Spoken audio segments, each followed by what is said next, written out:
मशहूर सिंगर आशा भोसले का निधन हो गया है। मुंबई के ब्रिज कैंडी अस्पताल में निधन हुआ। 92 साल की उम्र में आशा भोसले ने अंतिम सांस ली। काफी दिनों से अस्पताल में एडमिट थी आशा भोसले। हार्ट अटैक के बाद भर्ती हुई थी। कल शाम 4 बजे उनका अंतिम संस्कार होगा। तो मशहूर सिंगर आशा भोसले का 92 साल की उम्र में निधन हो गया है। रविवार दोपहर मुंबई के यानी कि आज दोपहर मुंबई के ब्रिज कैंडी अस्पताल में अंतिम सांस ली उन्होंने और शनिवार शाम को यहां उन्हें एडमिट किया गया था और तब ये खबर आई थी कि उन्हें कार्डियक अरेस्ट हुआ है। साथ ही चेस्ट में भी कुछ समस्या थी।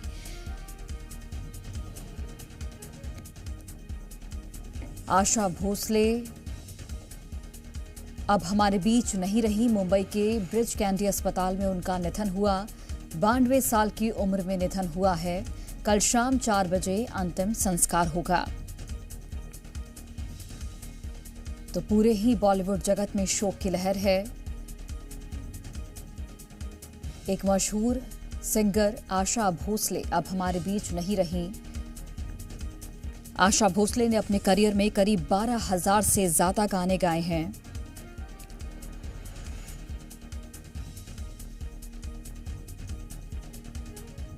सोलह साल की उम्र में आशा भोसले ने अपनी बड़ी बहन लता मंगेशकर के साथ 31 साल के सेक्रेटरी गणपत राव भोसले से शादी की थी।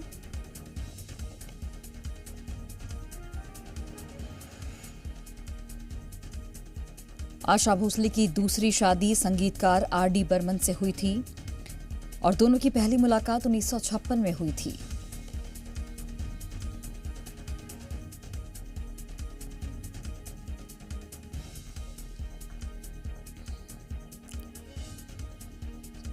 तो 8 सितंबर 1933 में महाराष्ट्र के सांगली में आशा भोसले का जन्म हुआ था। 10 साल की उम्र में आशा भोसले ने पहली बार मराठी फिल्म माझा बाल के लिए गीत गाया था। फिलहाल जो अपडेट है वो यही है कल के तक के लिए कि उनका 11 बजे उनका पार्थिव देह जो है वो उनके घर पे ले जाया जाएगा ताकि उनका अंतिम संस्कार कर सकें। तमाम इंडस्ट्री और जो इंडस्ट्री से नहीं भी हैं, जो उनको चाहते हैं, जो उनका म्यूजिक सुनना पसंद करते थे, जो उनसे भावनात्मक रिश्ता रखते थे, वो उनके अंतिम दर्शन कर सकें। और उसके बाद शाम को 4 बजे मोस्टली जो शिवाजी पार्क जो मैदान है जहां पर लता जी का भी अंतिम संस्कार किया गया था, आपको याद होगा, तो वहां पर उनका अंतिम संस्कार किया जाएगा। ऐसी जो शुरुआत तौर पे अभी फिलहाल खबर मिल रही है। तो बिल्कुल हमारे सहयोगी पूरी जानकारी दे रहे हैं कि अंतिम संस्कार चूंकि कल शाम को होगा, लेकिन अभी पार्थिव शरीर को लोगों के दर्शन के लिए रखा जाएगा थोड़ी ही देर में। और लोग जो हैं वो आशा भोसले के पार्थिव शरीर के दर्शन कर पाएंगे। अंतिम दर्शन यात्रा भी निकलेगी, उसे लेकर भी तैयारियां की गई हैं। तो 92 साल की उम्र में आशा भोसले का निधन हुआ है। आशा भोसले अब हमारे बीच नहीं रहीं।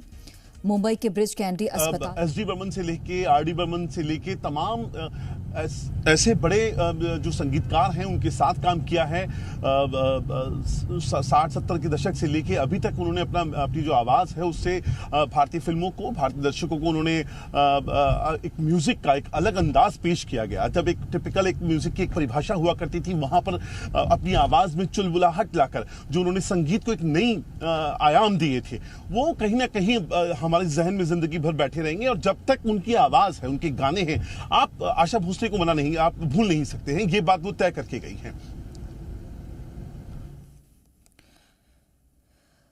तो बिल्कुल आशा भोसले भले ही हमारे बीच अब नहीं रही, लेकिन उनके गीत संगीत आज भी सभी के जहन में है। उनका हर एक गाना आज भी मुंह जुबानी सभी को याद है। और यही खासियत थी आशा भोसले की कि वो इस तरीके के गाने गाती थी कि लोग कभी भूल नहीं पाए। फिलहाल आपको ये जानकारी देते कि हार्ट अटैक के बाद उन्हें कल ही एडमिट कराया गया था, जिसके बाद उन्हें सीने में दर्द की शिकायत भी आई थी। हालांकि उस वक्त पोती की ओर से आके ये कहा गया था मीडिया के समक्ष कि थकान की वजह से ही ये सारी परेशानी हो रही है। लेकिन आज ये दुखद खबर सामने आई है, जहां पर ये पता चला है कि आशा भोसले का निधन हो गया है। मुंबई के अस्पताल में, ब्रिज कैंडी अस्पताल में उन्होंने अंतिम सांस ली है। बहनें जो हैं वो जो भारतीय जो संगीत कला में बहुत ज्यादा पारंगत रहे हैं, बहुत अलग परिवार रहा है, लेकिन जो आशा भोसले जी जो याद की जाती हैं वो जो टेक्निकल जो म्यूजिक की तरीका होता है गाने का, उसके इतर जाकर उन्होंने जो हेलन की को अपनी आवाज दी। अब जो सोचिए 70-80 के दशक में हेलन जो था, जो उनका गेटअप हुआ करता था, वहां पर उस तरह की आवाज हर कोई नहीं दे सकता था। लता जी की आवाज एक बिल्कुल अलग हुआ करती थी और बाकी जो गायिकाएं थी उनका अपना वो था, लेकिन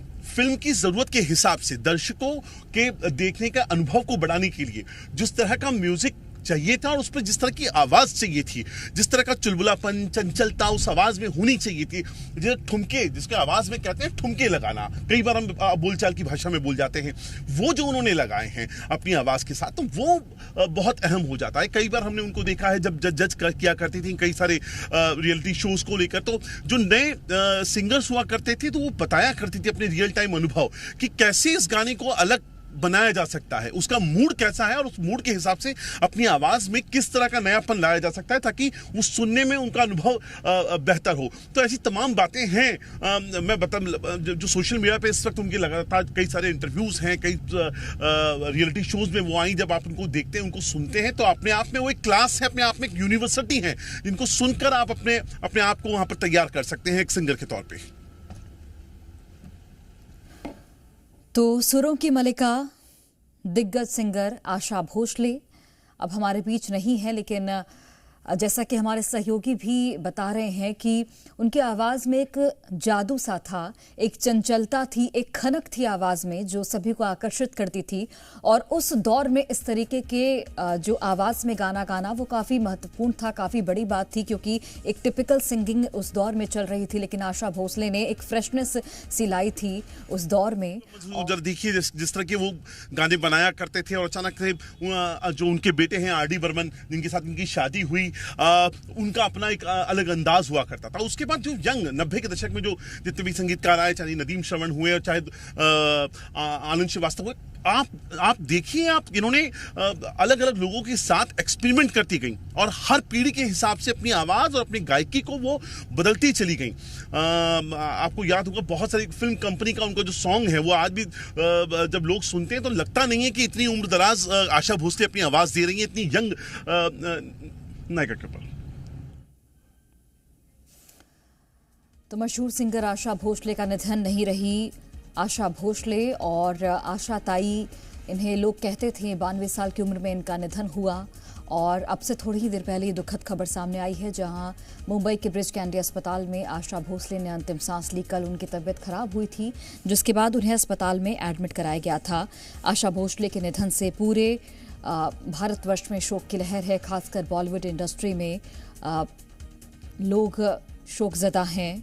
और इसके साथ ही आपको बता दें कि 92 साल की उम्र थी आशा भोसले की। कार्डियक अरेस्ट उन्हें कल आया था, जिसके बाद उन्हें एडमिट किया गया था अस्पताल में। कल उनका शाम 4 बजे अंतिम संस्कार होगा, लेकिन आज पार्थिव शरीर अंतिम दर्शन के लिए रखे जाएंगे।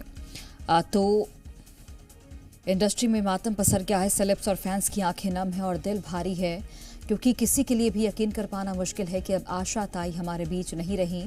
अब वो हम लाइव आवाज़ नहीं सुन पाएंगे।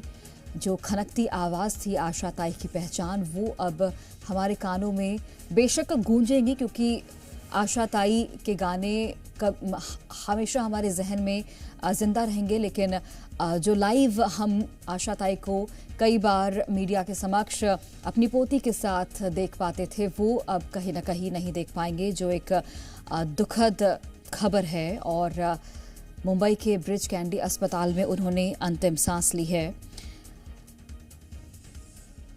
एक युग का एक तरह से अंत हुआ है, क्योंकि लता मंगेशकर की छोटी बहन आशा भोसले, जो कि लता मंगेशकर के बाद अगर हम किसी को याद करते हैं खनकती आवाज़ के साथ, तो वो आशा भोसले ही हैं। और उस दौर की एक महान गायिका, जिनके कई गाने हैं जो लोग आज भी सुनते हैं तो वो झूम उठते हैं।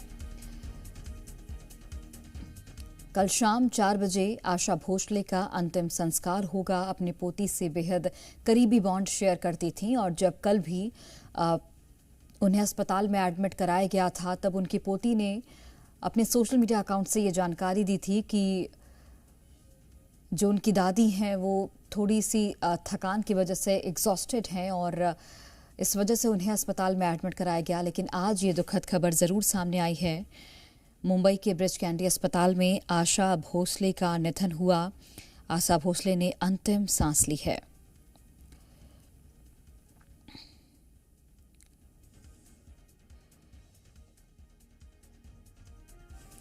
बारह 12,000 से ज्यादा गाने आशा भोसले ने गाए। उनके दम मारो दम, पिया तू अब तो आ जा, ये लोगों के जहन में आज भी ये गाना जिंदा है। और यही खासियत थी आशा भोसले की कि वो जिस भी गाने को गाती थी बहुत ही फ्रेशनेस के साथ, यूनिकनेस के साथ गाती थी कि लोगों के जुबान पर वो गाना बैठ जाता था।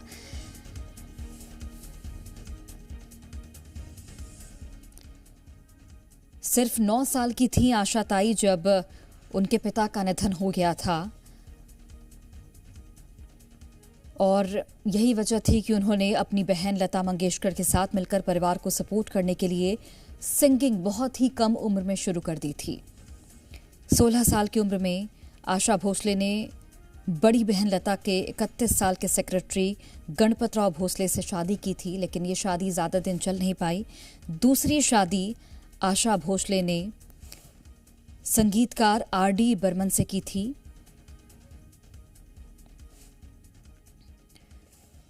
आर.डी. बर्मन के साथ पहले उनकी दोस्ती थी और संगीत का सफ़र फिल्म तीसरी मंजिल के दौरान शुरू हुआ था और फिर लगातार काम करते करते उनकी बहुत ही अच्छी दोस्ती हो गई और धीरे धीरे ये दोस्ती प्यार में तब्दील हो गई, जिसके बाद उन्होंने आर.डी. बर्मन से शादी की थी।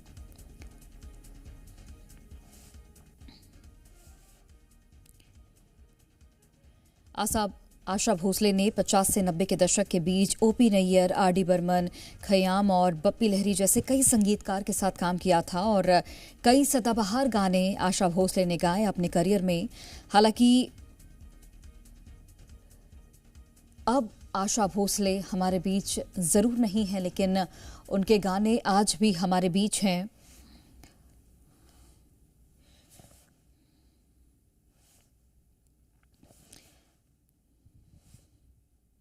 उनकी सबसे बड़ी खासियत है वो ओवरशैडो नहीं हुई। उन्होंने अपनी एक अलग पहचान बनाई, अपनी गायकी का एक अलग अंदाज बनाया और यही बताता है कि कितनी वर्सेटाइल आवाज रही। पुरानी 70-80 के दशक की जो अभिनेत्रियां थी उनके ऊपर उनकी आवाज सूट होती थी, तो 90 और 2000 के बाद तक की कई सारी अभिनेत्रियां हैं जिनके लिए उन्होंने गाने गाए और वो कहीं भी ऐसा नहीं लगा कि जो सिंगर की जो आवाज है वो नायिका पे फिट नहीं बैठ रही है, बिल्कुल सटीक बैठती हुई आवाज। यही वर्सेटिलिटी है जिसके बारे में इसका जिक्र हम लगातार कर रहे हैं। आज चूंकि आज वो हमारे साथ नहीं है तो उनकी यही खूबी है जिसको आज याद किया जा सकता है। बिल्कुल अंकुर, 8 सितंबर 1933 सांगली में। तो देखिए 1933 8 सितंबर को आशा भोसले का यहाँ पर जन्म हुआ था महाराष्ट्र के सांगली में और हिंदी में पहली बार आशा भोसले ने फिल्म चुनरिया में सावन आया रे गीत गाया था। आशा भोसले ने फिल्म संगीत, पॉप, गजल, भजन, शास्त्रीय संगीत ऐसे विभिन्न शैलियों में 14 से अधिक भाषाओं में 12,000 से अधिक गाना गा रखा है। इससे आप जो इनकी वर्सटैलिटी है उसका अनुमान लगा सकते हैं। 2011 में आशा भोसले का नाम Guinness book of world record में दर्ज हुआ था। हम जिक्र कर रहे हैं बार बार आशा भोसले जी का, क्योंकि आपके ऊपर अलग अलग जिम्मेदारियां थी। आप एक इंडस्ट्री में काम कर रही होती हैं, फिल्म इंडस्ट्री में काम करना है आपके ऊपर लगातार। उस टाइम गानों का अलग जो काम करने का तरीका था वो बहुत अलग हुआ करता था। उसके अलावा जो शोज करने होते थे उसके साथ साथ में अपनी पारिवारिक जिम्मेदारियों का उन्होंने जो निर्वहन किया है हमेशा से। उन्होंने दोनों में जो वर्क लाइफ और जो बैलेंस बनाया है पर्सनल लाइफ के अंदर, ये उनके साथ देखने वाली बात है। लेकिन अगेन मैं लगातार कहता हूं क्योंकि उनको हमने फिल्मों में देखा है, उनको लाइव परफॉर्मेंस हमने देखी है, फॉरेन के उनके टूर्स देखे हैं। उन्होंने कभी भी अपनी उम्र को अपनी कला पर हावी नहीं होने दिया है। उन्होंने हमेशा जो भी उनको काम मिला, जिस भी तरह का उन्होंने किया, उनको निभाया और बहुत अच्छे से निभाया। ऐसा निभाया कि उनकी आने वाली जो लोग आएंगे वो उनको याद रखेंगे उनकी गायकी के लिए। तो बिल्कुल आशा भोसले को दादा साहेब फाल्के पुरस्कार से भी 2000 में सम्मानित किया गया था। 1997 में ग्रैमी पुरस्कार के लिए नामांकित होने वाली आशा भोसले पहली भारतीय गायिका बनी थी। तो बहुत ही कम उम्र में आशा भोसले के पिता का निधन हो गया था, जिसके बाद उन पर एक तरह से परिवार की जिम्मेदारी आ गई थी। अपनी बड़ी बहन लता मंगेशकर के साथ मिलकर उन्होंने अपने परिवार को संभाला और बहुत ही छोटी उम्र में गायकी भी उन्होंने शुरू कर दी थी। 12,000 से अधिक गीत आशा भोसले गा चुकी हैं, जिसमें फिल्म संगीत भी शामिल है। पॉप, गजल, भजन, शास्त्रीय संगीत, ऐसी विभिन्न शैलियां हैं। वर्सेटाइल थी आशा भोसले और वर्सेटाइल उनकी सिंगिंग थी, उनकी आवाज़ थी, उनके गाने का तरीका था। जिस तरीके से वो किसी भी गाने को बहुत ही बखूबी के साथ गाती थी, उसके मूड को सुनती थी, इन तमाम चीज़ों को लेकर आशा भोसले हमेशा से एक अलग पहचान उन्होंने बनाई। और एक दुखद खबर कि आशा भोसले हमारे बीच अब नहीं है।